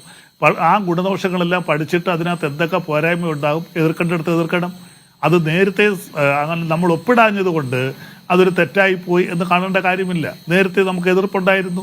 പണ്ട് എതിർപ്പുണ്ടായിരുന്ന പല പ്രോഗ്രാമുകളും നമ്മൾ അംഗീകരിച്ചു കൊണ്ടുപോകുന്നുണ്ടല്ലോ. അത് ഏത് ഗവൺമെൻറ്റുകൾ ചെയ്യുന്നതാണ്.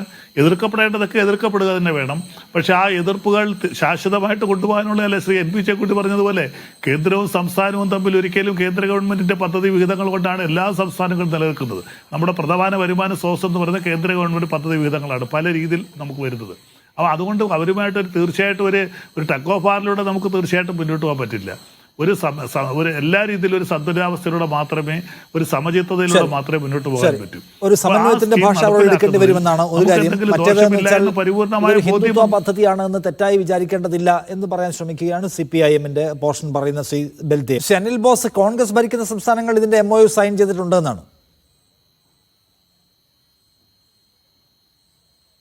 അല്ല, അത് അദ്ദേഹത്തിൻ്റെ വ്യാഖ്യാനം തെറ്റാണ്. ഞങ്ങൾ ഭരിക്കുന്നതിന് മുമ്പ് സൈൻ ചെയ്തിട്ടുണ്ടാവും. സ്വാഭാവികമായും തുടങ്ങിപ്പോയൊരു പദ്ധതിയുടെ കണ്ടിന്യൂഷൻ നടക്കുന്നുണ്ടാവും, ഇല്ല എന്ന് പറയുന്നില്ല. ഇവിടെ നിങ്ങൾ കാണേണ്ട ഏറ്റവും പ്രധാനപ്പെട്ട കാര്യം, ഈ സ്കീം ആവേശത്തോടുകൂടി നടപ്പിലാക്കാൻ ഇറങ്ങുമ്പോൾ ഏറ്റവും കൂടുതൽ ഇംപ്ലിമെൻ്റ് ചെയ്തിട്ടുള്ള സ്റ്റേറ്റുകൾ നിങ്ങൾ നോക്കണം. UP 1865 സ്കൂളുകൾ, മഹാരാഷ്ട്ര 910, ആന്ധ്ര 900. മനസ്സിലായില്ല? ഡൽഹി ഇതിനെ എതിർക്കുകയാണ്. ഡൽഹിക്ക് കിട്ടാനുള്ള 330 കോടി രൂപ തടഞ്ഞു വെച്ച് ഭീഷണിപ്പെടുത്തിയപ്പോൾ അന്നത്തെ ആം ആദ്മി സർക്കാർ അവിടെ എമിനൻസ് സ്കൂൾ സിസ്റ്റം, അതുപോലെ തന്നെ സ്പെഷ്യലൈസ്ഡ് എക്സലൻസ് സ്കൂൾ സിസ്റ്റം എന്ന് പറഞ്ഞ് പ്രത്യേക പാറ്റേൺ കൊണ്ടുവന്ന് അവിടെ ഈ സമാന സ്വഭാവമുള്ള പദ്ധതികൾ നടപ്പിലാക്കിയിട്ടുണ്ട്. കേന്ദ്ര സർക്കാർ നടപ്പിലാക്കേണ്ട കാര്യമില്ല, ആ സ്റ്റേറ്റിൽ മാത്രം എടുത്താൽ. ഇപ്പം ഇവർക്ക് സ്വാധീനമുള്ള സ്ഥലങ്ങളിൽ അതാണ് നമ്മൾ കാണേണ്ടത്. ഇപ്പം കേന്ദ്രീയ വിദ്യാലയങ്ങൾ 839, നവോദയ സ്കൂളുകൾ 599. ഇവിടെ എല്ലാം കയറി പ്രാഥമികമായിട്ട് ഇവർ അടിച്ചേൽപ്പിക്കുകയാണ്. കാരണം അവരുടെ ഫുൾ കൺട്രോളിലിരിക്കുന്ന സ്ഥലമാണ്. ഞാനീ പറയുന്നത് അവർക്ക് രാഷ്ട്രീയ സ്വാധീനമുള്ള സ്റ്റേറ്റുകളിൽ ഇത് ചെയ്യുകയും എന്നാൽ ഇതിന് സമാനമായി പദ്ധതി നടന്നുകൊണ്ടിരിക്കുന്ന ഡൽഹിയിലടക്കം ആം ആദ്മി, നമ്മളല്ല, കോൺഗ്രസ് അല്ല, അപ്പോൾ അവർ നടപ്പിലാക്കിക്കൊണ്ടിരിക്കുന്ന സെയിം പദ്ധതിയുണ്ട്. ആ സ്റ്റേറ്റ് ഗവൺമെൻറ്റിൻ്റെ അവിടുത്തെ പ്രത്യേകമായ കൺട്രോളിൽ ചെയ്യുന്ന പദ്ധതികളുണ്ട്. അതിനെപ്പോലും മരവിപ്പിക്കാനാണ് ശ്രമിക്കുന്നത്. എന്നാൽ പിന്നെ അത് നടക്കുന്നത് നല്ലതില്ലേ? അത് സമാന സ്വഭാവമുള്ള സ്കീം അവിടെ ഉണ്ടല്ലോ, അത് നടന്നോട്ടെ എന്നല്ലല്ലോ വിചാരിക്കുന്നത്. ആ സ്റ്റേറ്റിന് കൊടുക്കുക. ഡൽഹിക്ക് മാത്രം 330 കോടി, പഞ്ചാബിന് 515 കോടി, ബംഗാളിന് 1000 കോടി, അങ്ങനെ ഓരോ സംസ്ഥാനത്തുമുള്ള പദ്ധതി തുകകൾ കൊടുക്കാതിരിക്കുക. 2023, 24, 25 വർഷങ്ങളെ കൊടുക്കാതിരിക്കുക. അതാണ് ഞാൻ ആദ്യം പറഞ്ഞത്. മുൾമുനയിൽ നിർത്തി കാര്യം സാധിച്ച തങ്ങളുടെ വഴിയിലേക്ക് കൊണ്ടുവരാനുള്ള രാഷ്ട്രീയമാണ്. ഇവിടെ നിങ്ങൾ പറഞ്ഞു CPM-ന്റെ രാഷ്ട്രീയ ലൈൻ പറയുന്ന ആളാണ് ഇവിടെ സംസാരിച്ചത്. അതെങ്ങനെയാണ് CPM-ന്റെ രാഷ്ട്രീയ ലൈൻ ഇദ്ദേഹം പറയുന്നത്? CPM ഔദ്യോഗികമായിട്ട് എന്തുകൊണ്ടാണ് പ്രതിനിധികളെ പിൻവലിച്ചത് ഈ ചർച്ചയിൽ നിന്ന്? ഇവർ പറയുന്ന കാര്യങ്ങൾ സുതാര്യമാണെങ്കിൽ സിസ്റ്റമാറ്റിക്കായിട്ട് കൊണ്ടുപോകുക. നാട്ടിലേക്ക് ഒരു വികസനം വരുന്നു, പ്രതിവർഷം വരുന്നതാണ്, ഭാവിയിൽ 1500 കോടി രൂപ വരുന്നതാണ്. അത് ഒരു ദിവസം കൊണ്ട് വരുന്നതല്ല. നമ്മുടെ സ്കൂളുകളെല്ലാം സമഗ്രമായ പരിവർത്തനം നടത്തിയിട്ടില്ലേ? ഓക്കെ, എന്നാൽ ആയിക്കോട്ടെ. എന്തുകൊണ്ട് CPM പ്രതികൾ വിഡ്രോ ചെയ്യുന്നു ചർച്ചയിൽ നിന്ന്? അവരെ എന്തിനു പിൻവലിച്ചു? CPM തൻ്റെ ഇടമായി വന്നിരുന്നു, ഞങ്ങളിത് സുതാര്യമാണ്, ഞങ്ങൾ ഹിന്ദു പരിവാർ ശക്തികൾക്ക് കീഴടങ്ങുന്നതല്ല, അവരുടെ രാഷ്ട്രീയ ആശയങ്ങൾ ഇതിൽ ഒരു കാരണവശാലും ഉൾപ്പെടുത്തില്ല എന്ന് പറയാനുള്ള ആർജവം എന്തുകൊണ്ട് CPM പ്രതിനിധികൾക്ക് ഇന്ന് ഈ ചർച്ചയിലില്ല? അവർക്കറിയാമെന്ന്. ഈ ചോദ്യങ്ങൾക്ക് ഉത്തരം പറയാനുള്ള വൈഷമ്യം CPM-ന്റെ ഔദ്യോഗിക വക്താക്കളെ അയച്ചാൽ അവർ ബുദ്ധിമുട്ടുമെന്ന് മനസ്സിലാക്കിക്കൊണ്ടാണ് നിഷാദെ ഇവർ പിൻവലിച്ചിരിക്കുന്നത്.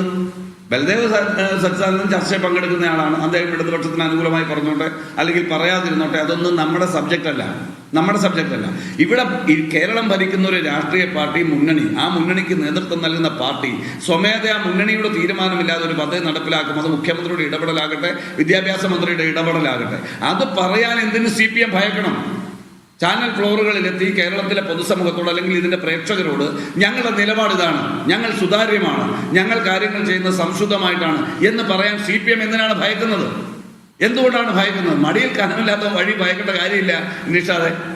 അവിടെയാണ് നിങ്ങൾ കാണേണ്ടത് CPM ഈ പ്രത്യയശാസ്ത്രത്തിൽ വ്യതിയാനം സംഭവിച്ചിരിക്കുന്നു. CPM ഉയർത്തിയിരുന്ന ഇന്നലകളിലുള്ള രാഷ്ട്രീയത്തിൽ അവർ ചേഞ്ച് വരുത്തിയിരിക്കുന്നു. അവരെ സംബന്ധിച്ചിടത്തോളം ഈ നേരത്തെ ചെക്കുട്ടി സാറ് ഞാൻ പറഞ്ഞതിൻ്റെ തുടർച്ചയിൽ പറഞ്ഞതുപോലെ വരാനിരിക്കുന്ന 6-7 മാസം കഴിഞ്ഞ് കേരളത്തിൽ തെരഞ്ഞെടുപ്പ് നടക്കാൻ പോവാണ്. ഇവിടെ ഒരു നീക്കുപോക്ക് രാഷ്ട്രീയമുണ്ട്.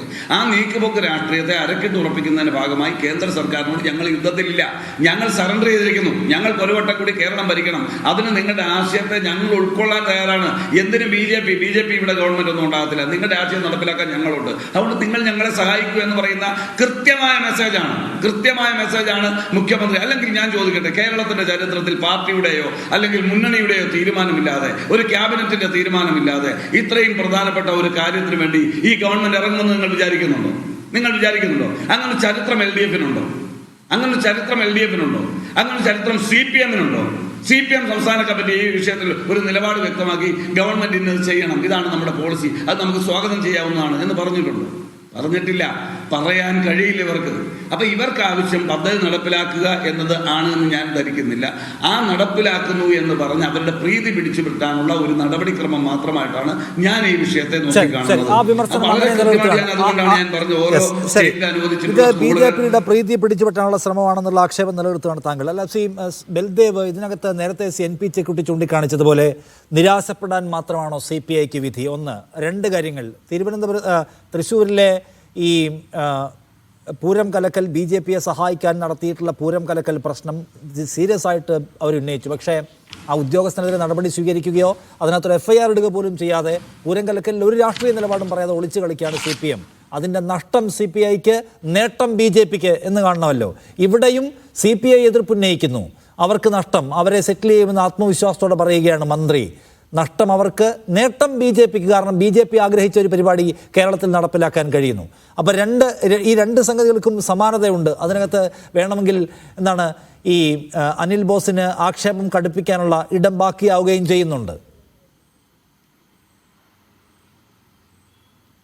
ഞാൻ രണ്ട് കാര്യങ്ങൾ പറയാം. ഒന്ന്, ഈ കേരളത്തിൽ നിന്നൊരു നേതാവ് ഏറ്റവും പരസ്യമായിട്ട് BJP സ്തുതി പാടുന്നത് ഇടതുപക്ഷക്കാരുമല്ല, കോൺഗ്രസിന്റെ തിരുവനന്തപുരത്ത് MP ശ്രീ ശശി തരൂരാണ്.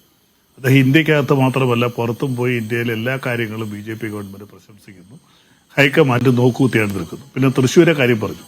തൃശ്ശൂരിൽ 2019 തിരഞ്ഞെടുപ്പിനേക്കാൾ ഏതാണ്ട് 25,000-ഓളം വോട്ട് LDFിന് അവിടെ കൂടി. 80,000-ൽ പരം വോട്ട് കോൺഗ്രസിന് അവിടെ കുറഞ്ഞു. അവിടെ നഷ്ടം ആർക്കാ? കോൺഗ്രസിന്റെ സിറ്റിംഗ് സീറ്റാണ് BJP പിടിച്ചത്, അല്ലാതെ ഇടതുപക്ഷത്തിന്റെ സീറ്റല്ല. CPI 2019 അവിടെ പരാജയപ്പെട്ടതാണ്. പിന്നെ ഇതുമായിട്ട് മോദി സ്തുതിയുടെ പ്രശ്നങ്ങളൊന്നും അല്ല. ഒരു സെക്കൻഡ്, കോൺഗ്രസിന്റെ വോട്ട് പോയത് കൊണ്ട് നമ്മളവിടെ തോറ്റുപോയി എന്ന ലഘു സമീപനമൊന്നും അല്ലല്ലോ. അത് വിട്. ഞാൻ ചോദിക്കുന്നത് CPIയെ കുറിച്ചാണ്. ബൽദേവ് സച്ചിദാനന്ദൻ, CPIക്ക് പ്രശ്നം ഉണ്ടെന്ന്. CPI നിങ്ങൾ ഈ പറയുന്ന 3 വാക്കുകൾ പറഞ്ഞ് അവസാനിപ്പിക്കുന്നില്ല. CPI പറയുന്നത് ആസൂത്രിതമായി BJPക്ക് വേണ്ടി കളം സൃഷ്ടിക്കപ്പെട്ടു, അതിനകത്ത് പൊളിറ്റിക്കൽ സ്റ്റാൻഡും ലീഗൽ ആക്ഷനും വേണം എന്നാണ്. പക്ഷെ പിണറായി വിജയൻ മിണ്ടുന്നില്ല. അവിടെ ഒരു ആക്ഷൻ പോലും എടുക്കുന്നില്ല, അവർ FIR പോലും ഇല്ല. ഇത്ര ഗുരുതരമായ ആക്ഷേപം പുറത്തു വന്നിട്ട് DGPയുടെ റിപ്പോർട്ടുണ്ട്, അവിടെ ഉണ്ടായിരുന്ന ഉദ്യോഗസ്ഥൻ പ്രോപ്പർ ആക്ഷൻ എടുത്തിട്ടില്ല, അയാൾക്ക് താല്പര്യം ഉണ്ടായിരുന്നു, എന്നിട്ട് സംരക്ഷിക്കുകയാണ്. അത് മാത്രമല്ല, എല്ലാം അംഗീകരിക്കുന്നു. പക്ഷെ ആർക്കവിടെ നഷ്ടം സംഭവിച്ചത്? BJP അവിടെ വോട്ട് നടത്തിയതിനെ കുറിച്ചുള്ള വ്യാപകമായ രേഖകളടക്കം പുറത്തു വന്നുകൊണ്ടിരിക്കുക ഓരോ ദിവസവും. ശരി, അതിന്മേൽ അതിനെ പോലും കടുപ്പിച്ച നിലപാടില്ല. ഞാൻ പറയട്ടെ നിഷാദ് അൽബോസും പറഞ്ഞു, ഞാൻ അംഗീകരിക്കുന്നു. പക്ഷേ അവിടെ നഷ്ടം സംഭവിച്ചത് ആർക്കാണ്?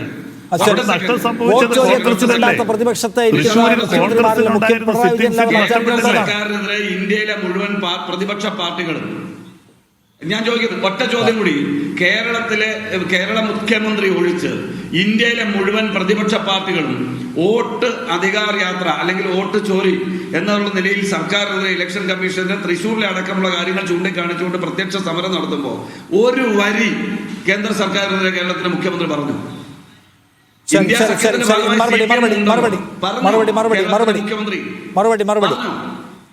കേരളത്തിന്റെ മുഖ്യമന്ത്രിയുടെ മകന് ക്ലിപ്പ് ഹൗസിൽ ED നോട്ടീസ് വന്നു. BJP പറഞ്ഞു അത് കേരളത്തിൽ തെരഞ്ഞെടുപ്പ് സന്ദർഭത്തിൽ പോലും ഒരു രാഷ്ട്രീയ ആരോപണം.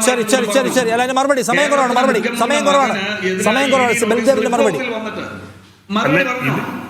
കേരളത്തിന്റെ മുഖ്യമന്ത്രി സത്യം പറഞ്ഞോ, BJP ആരോപണം ഉന്നയിച്ചു. മറുപടി അനിൽ ബോസ് പറയുന്ന കാര്യങ്ങളൊക്കെ പല കാര്യങ്ങളോടും എനിക്ക് യോജിപ്പുള്ളതാണ്. കാര്യം ശക്തമായിട്ട് ഇടതുപക്ഷം പ്രതികരിക്കേണ്ടതായിട്ടുള്ള പല സാഹചര്യങ്ങളും ഉണ്ട്. ഇലക്ഷനുമായി ബന്ധപ്പെട്ട് വോട്ട് ചോർച്ചയും കൃത്രിമ വോട്ട് ചോർക്കലുമൊക്കെ ഇന്ത്യയിൽ വ്യാപകമായി നടക്കുന്നുണ്ട്. അത് ഏറ്റവും കൂടുതലായിട്ട് നടന്നൊരു സംസ്ഥാനമാണ് മഹാരാഷ്ട്ര. നമുക്കറിയാം, ലോക്സഭാ തെരഞ്ഞെടുപ്പ് കഴിഞ്ഞ് നിയമസഭാ തെരഞ്ഞെടുപ്പ് വന്നപ്പോൾ പാടെ തകിടം മറിച്ചു. ലക്ഷക്കണക്കിന് വോട്ടുകൾ അവിടെ മാറ്റം മറിച്ചു. ഇപ്പോൾ പുതിയ SIR-ഉമായിട്ട് ബന്ധപ്പെട്ട് നമുക്കറിയാം ഇന്ത്യയിൽ മൊത്തത്തിൽ വിശേഷിച്ച് ബീഹാറിൽ ലക്ഷക്കണക്കിന് വോട്ടുകളാണ് ഇന്ന് കൃത്രിമം കാണിച്ചിരിക്കുന്നത്. വിശേഷിച്ച് സമുദായം തിരിച്ചു തന്നെ എടുത്തു പറഞ്ഞാൽ മുസ്ലിം സമുദായത്തിൻ്റെ തന്നെയാണ് ഏറ്റവും കൂടുതൽ വോട്ടുകൾ ബീഹാറിൽ റിമൂവ് ചെയ്തിരിക്കുന്നത്. അത് നമുക്കൊക്കെ വളരെ വ്യക്തമായിട്ട് അറിയാവുന്നതാണ്. അപ്പോൾ ദേശീയപരമായിട്ട് ജനാധിപത്യ മതേതര ചിന്താഗതിയുള്ളവരാരും തന്നെ BJP-യുടെ ഈ നിലപാടിനോട് ഒരു കാരണവശാലും യോജിക്കുന്നില്ല. പക്ഷേ എല്ലാ കാര്യങ്ങളിലും മുഖ്യമന്ത്രി എന്തുകൊണ്ട് ഇത്തരം കാര്യങ്ങളിൽ അദ്ദേഹം ബൽദേവ് പറഞ്ഞു, ഞാൻ പറയുന്നോട് യോജിക്കുന്നു. പ്രതികരിക്കുന്ന ആളല്ലോ. നമ്മൾ ഇന്ത്യ സഖ്യമാണല്ലോ. അല്ല, ബൽദേവ് എല്ലാ കാര്യത്തിലും അല്ല ഇത്രയും പ്രധാനപ്പെട്ട ഒരു കാര്യത്തിന് ഇന്ത്യ സഖ്യത്തിന്റെ ഭാഗമായി ഇന്ത്യയിലെ പ്രതിപക്ഷ പാർട്ടികൾ എല്ലാവരും ഒറ്റക്കെട്ടായി നിൽക്കുമ്പോൾ ആ പാർട്ടിക്ക് ആകെ ഉള്ളൊരു സ്റ്റേറ്റിന്റെ മുഖ്യമന്ത്രിയാണ് കേരള മുഖ്യമന്ത്രി, പോളിറ്റ് ബ്യൂറോ മെമ്പർ. എന്താണ് അദ്ദേഹം പ്രതികരിക്കാത്തത്? അദ്ദേഹത്തിന് പൊളിറ്റിക്കൽ സ്റ്റെപ്പില്ലേ, പൊളിറ്റിക്കൽ സ്റ്റാൻഡില്ലേ? ഉണ്ടോ ഇല്ലയോ? നിങ്ങളത് പറഞ്ഞാൽ മതി.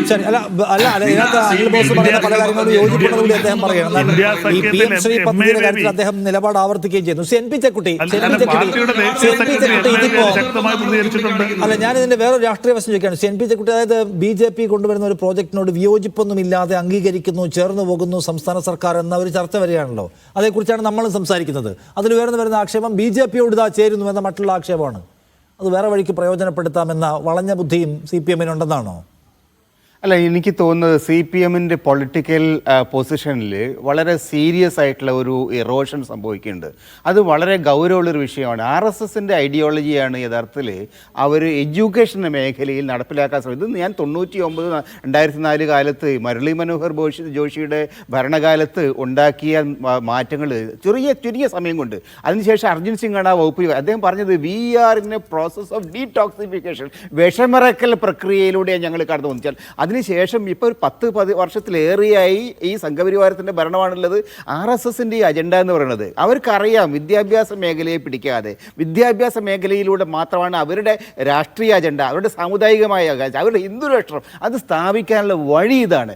ആ ഒരു വഴിയിലേക്കുള്ള പലവിധ കല്ലുകളിൽ ഒന്നാണ്. അത് രണ്ടും തമ്മിൽ ബന്ധമില്ല. PM ശ്രീ വേറെ, ഇപ്പോൾ മറ്റേ NEP വേറെ എന്നൊക്കെ പറയുന്നതിലൊന്നും യാതൊരു അർത്ഥമില്ല. അവർക്ക് RSSന് ഒരു കൃത്യമായിട്ടുള്ള അജണ്ടയുണ്ട്. ആ അജണ്ടയ്ക്കെതിരായിട്ട് അതിശക്തമായിട്ട് നിൽക്കാൻ ബാധ്യസ്ഥതയുള്ള ഒരു പാർട്ടിയാണ് കമ്മ്യൂണിസ്റ്റ് പാർട്ടി. നിർഭാഗ്യവശാൽ അത് അവരുടെ ചരിത്രപരമായ ചുമതല അവർ മറന്നുപോകുന്നുള്ളതാണ് ഇവിടുത്തെ പ്രശ്നം. ശരി, ആ പ്രശ്നം എങ്ങനെയാണ് കേരളം കാണുക എന്നത് കൂടിയാണ് ഉറ്റുനോക്കുകയാണ്. എന്തായാലും ഇന്ന് അവസാനിപ്പിക്കാൻ സമയമായിരിക്കും. ഞാൻ ഇടപെടുന്നു. Thank you Shri NP Chekkutty, Baldev Sachidanandan, Anil boss ഈ ചർച്ചയുടെ ഭാഗമായതിന്. ഇടവേള.